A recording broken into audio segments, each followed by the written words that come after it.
بسم اللہ الرحمن الرحیم۔ سوال عورتوں سے تعلق رکھتا ہے۔ بعض عورتیں حیض اور استحاضہ کے درمیان فرق نہیں کر پاتیں، چنانچہ بسا اوقات استحاضہ کی وجہ سے لگاتار خون جاری رہتا ہے اور جب تک خون بند نہیں ہو جاتا وہ نماز نہیں پڑھتی ہیں۔ اس سلسلے میں شریعت کا کیا حکم ہے؟ جواب: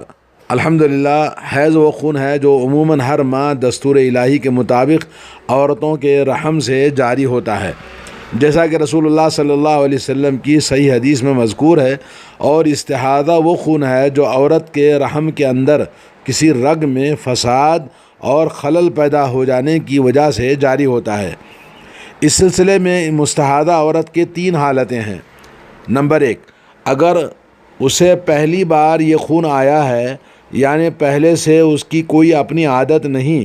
تو وہ ہر مہینے میں 15 دن یا جمہور علماء کے قول کے مطابق اس سے کچھ کم جب تک پاک نہیں ہو جاتی نماز، روزہ اور شوہر کے ساتھ ہم بستری سے دور رہے گی۔ اگر 15 دن کے بعد بھی خون آ رہا ہے تو وہ مستحاضہ کہلائے گی، اور ایسی حالت میں اپنے خاندان کی ہم عمر عورتوں کے ایام حیض میں جتنے دن ہوتے ہیں وہ قیاس کر کے 6 یا 7 دن خون کو حائضہ شمار کرے گی، مگر یہ اس صورت میں ہے جب اسے حیض اور استحاضہ کے درمیان تمیز کرنا مشکل ہو۔ نمبر 2، دوسری شکل یہ ہے کہ اگر وہ حیض اور استحاضہ کے درمیان رنگ یا بو کے ذریعے فرق محسوس کر لیتی ہے تو جب تک حیض کے خون کی علامت پائی جائے وہ نماز، روزہ اور شوہر کے ساتھ ہم بستری سے دور رہے گی، اور پھر غسل کر کے نماز پڑھنا شروع کر دے گی، بشرطے کہ یہ مدت 15 دن سے زیادہ نہ ہو۔ نمبر 3، تیسری شکل یہ ہے کہ اگر پہلے سے اس کی کوئی اپنی معروف عادت ہے تو وہ اپنی عادت کے بقدر نماز، روزہ اور شوہر کے ساتھ ہم بستری سے دور رہنے کے بعد غسل کر لے، اور جب خون جاری ہو تو وقت ہو جانے کے بعد ہر نماز کے لیے وضو کرے کافی ہے، اور جب تک اگلے مہینے کا حیض نہیں آ جاتا وہ اپنے شوہر کے لیے بھی حلال ہوگی۔ یہ ہے مستحاضہ عورت کے سلسلے میں واردہ احادیث کی روشنی میں، جسے حافظ ابن حجر رحمہ اللہ نے بلوغ المرام میں اور مجد ابن تیمیہ رحمہ اللہ نے المنتقی میں ذکر کیا ہے۔ اسی طرح ایک اور سوال ہے، اگر عورت عصر یا عشاء کے وقت حیض سے پاک ہو تو کیا اسے عصر کے ساتھ ظہر اور عشاء کے ساتھ مغرب کی نمازیں بھی پڑھنا ضروری ہوگا، کیونکہ بحالت عذر ان نمازوں کے درمیان جمع کیا جاتا ہے؟ جواب: الحمدللہ، اگر عصر یا عشاء کے وقت میں حیض یا نفاس سے عورت پاک ہو جائے تو علماء کے صحیح ترین قول کے مطابق اسے عصر کے ساتھ ظہر اور عشاء کے ساتھ میں مغرب کی نماز بھی ادا کرنا ضروری ہے، کیونکہ دیر سے پاکی حاصل ہونے کی وجہ سے یہ بھی مسافر اور مریض کی طرح معذور ہے، اور معذور کے لیے دونوں نمازوں کا وقت ایک ہے۔ صحابہ کرام کی ایک جماعت بھی یہی فتویٰ دیتی ہے، تو چنانچہ معلوم یہ ہوا کہ اگر کوئی عورت عصر میں پاک ہو تو ظہر کے ساتھ اس کو ظہر بھی اور عصر ملا کے پڑھنا ہے، اور اگر عشاء میں پاک ہوتی ہے تو اس کو مغرب اور عشاء دونوں نمازیں ایک ساتھ پڑھنی ہوگی۔ سوال یہ ہے کہ ایک خاتون سوال کرتی ہیں کہ نماز کا وقت ہو جانے کے بعد عورت کو حیض آ جائے تو اس کا کیا حکم ہے، اور کیا پاک ہونے کے بعد اس عورت پر اس نماز کی قضا واجب ہے، اور اسی طرح اگر وہ نماز کا وقت ختم ہو جانے سے پہلے پاک ہو جائے تو اس کا کیا حکم ہے؟ اس کا جواب: الحمدللہ، اولاً نماز کا وقت ہو جانے کے بعد عورت کو حیض آ جائے تو اگر اس نے اب تک وہ نماز نہیں پڑھی تھی تو پاک ہونے کے بعد اسے اس نماز کی قضا کرنی واجب ہوگی جس کے وقت میں وہ حیضہ ہوئی تھی، کیونکہ رسول اللہ صلی اللہ علیہ وسلم کا ارشاد ہے، جس نے نماز کی ایک رکعت بھی پالی تو اس نے نماز پالی۔ لہذا اگر عورت کو کسی نماز کی ایک رکعت کا بھی وقت مل جائے اور اس نماز کے پڑھنے سے پہلے ہی وہ حائضہ ہو جائے تو پاک ہونے کے بعد اسے اس کی قضا کرنی ضروری ہوگی۔ ثانیاً، یعنی دوسرا یہ ہے کہ نماز کا وقت ختم ہو جانے سے پہلے اگر عورت حیض سے پاک ہو جائے تو اس پر اس نماز کی قضا واجب ہے۔ مثلاً اگر طلوع آفتاب سے صرف اتنا پہلے وہ حیض سے پاک ہو کر ایک رکعت پڑھ سکتی تھی تو اس پر نماز فجر کی قضا واجب ہے۔ اسی طرح اگر غروب آفتاب سے صرف اتنا پہلے وہ حیض سے پاک ہو کر ایک رکعت پڑھ سکتی تھی تو اس پر عصر کی نماز قضا واجب ہے۔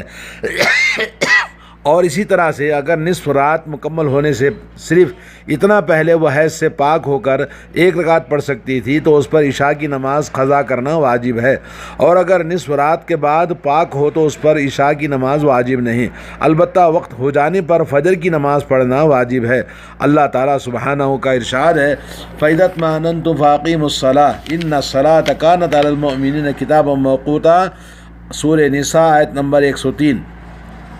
جب اطمینان پالو تو نماز قائم کرو، یعنی نماز مومنوں پر اللہ رب العالمین نے وقت مقررہ کے ساتھ فرض قرار دیا ہے، یعنی نماز متعینہ اوقات میں فرض ہے، اور انسان کے لیے جائز نہیں ہے کہ وہ نماز کے ان اوقات کے متعینہ مدت میں وقت سے نکال دے اور یا وقت ہونے سے پہلے پڑھ لے۔ جی یعنی مطلب یہ کہ اگر کوئی وقت کا تھوڑا حصہ بھی اگر کسی عورت کو پاک ہو گئی نماز سے پہلے تو پہلے والی نماز ادا کرنی واجب ہوگی۔ ایک اور بہن کا سوال ہے کہ مجھے نماز کے دوران ہی حیض آ گیا، میں کیا کروں، اور کیا مجھے ایام حیض کی چھوٹی ہوئی نمازوں کی قضا کرنی ہوگی؟ جواب: الحمدللہ، نماز کا وقت ہو جانے کے بعد عورت حائضہ ہو جائے، مثلا زوال آفتاب کے آدھے گھنٹے بعد اسے حیض آ جائے تو حیض سے پاک ہونے کے بعد اسے اس نماز کی قضا کرنی ہوگی جس کا وقت داخل ہوا اور وہ پاک تھی، کیونکہ اللہ تعالیٰ کا فرمان ہے ان الصلاۃ کانت علی المؤمنین کتابا موقوتا، یقیناً نماز مومنوں پر مقررہ وقتوں میں فرض ہے، اور عورت حیض کے ایام میں چھوٹی ہوئی نمازوں کی قضا نہیں کرے گی، کیونکہ رسول اللہ صلی اللہ علیہ وسلم کا ارشاد ہے کیا ایسا نہیں کہ عورت جب حائضہ ہوتی ہے تو وہ نماز نہیں پڑھتی اور نہ وہ روزہ رکھتی ہے؟ تو مطلب یہ ہوا کہ عورتوں کو چھوٹی ہوئی نمازیں ایام حیض کی معاف ہیں۔ نیز اہل علم کا اس پر اتفاق ہے کہ عورت حیض کے ایام میں چھوٹی ہوئی نمازوں کی قضا نہیں کرے گی، لیکن اگر وہ حیض سے اس وقت پاک ہو کر ایک رکعت یا اس سے زیادہ کا وقت پا لیتی ہے تو جس نماز کا وقت میں پاک ہوئی تھی اس کی قضا کرنی واجب ہوگی، کیونکہ رسول اللہ صلی اللہ علیہ وسلم کا ارشاد ہے جس نے غروب آفتاب سے پہلے نماز عصر کی ایک رکعت پا لی تو اس نے عصر کی نماز کا وقت پا لیا۔ لہذا اگر حائضہ عورت عصر کے وقت میں غروب آفتاب سے اتنا پہلے پاک ہو جائے ایک رکعت پڑھ سکتی ہے، یا طلوع آفتاب سے اتنا پہلے پاک ہو جائے کہ ایک رکعت پڑھ سکتی ہے تو اسے پہلی صورت میں عصر کی نماز اور دوسری صورت میں فجر کی نماز پڑھنی ہوگی۔ آپ کا سوال ہے کہ میری والدہ 65 سال کی ہو چکی ہیں اور انہیں 19 سال سے بچہ نہیں پیدا ہوا ہے، ادھر کوئی 3 سال سے انہیں خون جاری رہنے کی شکایت ہے، جو بظاہر ایسے معلوم ہوتا ہے کہ یہ کوئی مرض ہے جو انہیں اس وقت لاحق ہو گیا ہے، اور چونکہ ادھر رمضان مبارک کا مہینہ قریب ہے اس لیے براہ مہربانی آپ انہیں کیا نصیحت فرماتے ہیں؟ اس کا جواب شیخ محمد بن صالح العثیمین نے اس طرح سے فرمایا کہ اس قسم کی عورت جسے خون جاری رہنے کی شکایت ہے اس کا حکم یہ ہے کہ مذکورہ شکایت لاحق ہونے سے پہلے اس کے حیض کے جو معروف مدت تھی اتنے دنوں کے لیے نماز روزہ ترک کر دے۔ اگر اس کی عادت یہ تھی کہ ہر ماہ کے شروع میں مثلا 6 دن اسے حیض آتا تھا تو ہر ماہ کے شروع میں 6 دن تک وہ نماز اور روزہ چھوڑ دے گی، اور جب 6 دن کی مدت پوری ہو جائے تو غسل کر کے نماز پڑھے اور روزہ رکھے۔ اور اس قسم کی عورتوں کے لیے نماز پڑھنے کی صورت یہ ہے کہ وہ اپنی شرمگاہ کو خوب اچھی طرح سے دھو کر اس پر پٹی باندھ لے، یعنی پمپر وغیرہ رکھ لے، پھر وضو کرے، اور یہ کام وہ فرض نماز کا وقت ہو جانے کے بعد کرے۔ اس طرح اگر فرض نمازوں کے علاوہ اوقات میں وہ نوافل پڑھنا چاہتے ہیں تو بھی ایسا ہی کرنا ہوگا۔ مذکورہ حالت میں مشقت و پریشانی کے سبب ایسی عورت کے لیے یہ بھی جائز ہے کہ وہ ظہر کو عصر کے ساتھ اور مغرب کو عشاء کے ساتھ ملا کر پڑھ سکتی ہے، تاکہ اس کا وضو اور طہارت کا ایک ہی عمل 2 نمازوں کے لیے کافی ہو جائے، یعنی ایک طہارت ظہر اور عصر کے لیے، ایک طہارت مغرب اور عشاء کے لیے، اور ایک طہارت فجر کے لیے۔ اس طرح 5 مرتبہ طہارت حاصل کرنے کے بجائے صرف 3 مرتبہ طہارت حاصل کرنا کافی ہوگا۔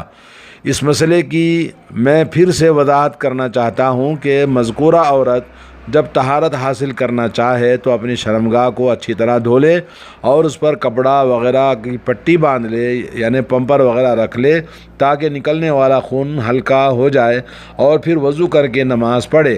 4 رکعت ظہر پڑھے، پھر 4 رکعت عصر پڑھے، 3 رکعت مغرب اور 4 رکعت عشاء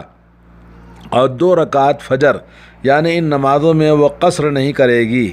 یعنی جمع بین الصلاتین کر سکتے ہیں، مگر بعض لوگ غلط فہمی میں مبتلا ہیں۔ البتہ اس کے لیے جائز ہے کہ ظہر اور عصر ایک ساتھ پڑھ لے اور مغرب اور عشاء ایک ساتھ، یعنی ظہر کو عصر کے ساتھ یا عصر کو ظہر کے ساتھ، اور اسی طرح مغرب کو عشاء کے ساتھ یا عشاء کو مغرب کے ساتھ، چاہے جمع تاخیر کرے یا جمع تقدیم۔ اس طرح اگر وہ اس وضو سے نوافل پڑھنا چاہے تو اس میں بھی کوئی حرج نہیں ہے، نوافل آگے پیچھے کی سنت مؤکدہ بھی پڑھ سکتی ہیں۔ بہن کا سوال ہے کہ وعظ اور خطبہ سننے کے لیے حائضہ عورت کا مسجد حرام کے اندر ٹھہرنا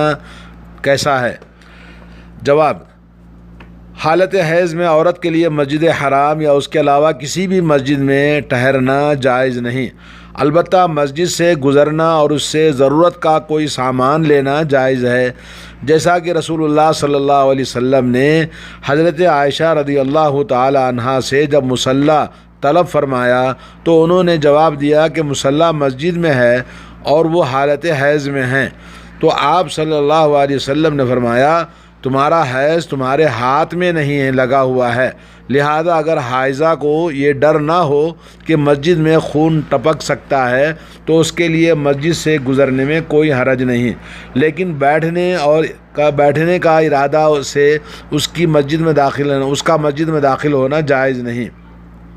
اور اس کی دلیل یہ ہے کہ نبی کریم صلی اللہ علیہ وسلم نے نماز عید کے لیے عورتوں کو یہ حکم دیا کہ وہ کنواری، پردہ نشین اور حائضہ عورتوں کو بھی عیدگاہ لے جائیں، لیکن حائضہ عورتوں کو عیدگاہ سے دور رہنے کا حکم دیا، جو اس بات کی دلیل ہے کہ خطبہ سننے یا درس اور وعظ سننے کے لیے حائضہ عورت کا مسجد میں ٹھہرنا جائز نہیں، البتہ مسجد کے باہر سے وہ وعظ و نصیحت کی باتیں سن سکتی ہیں۔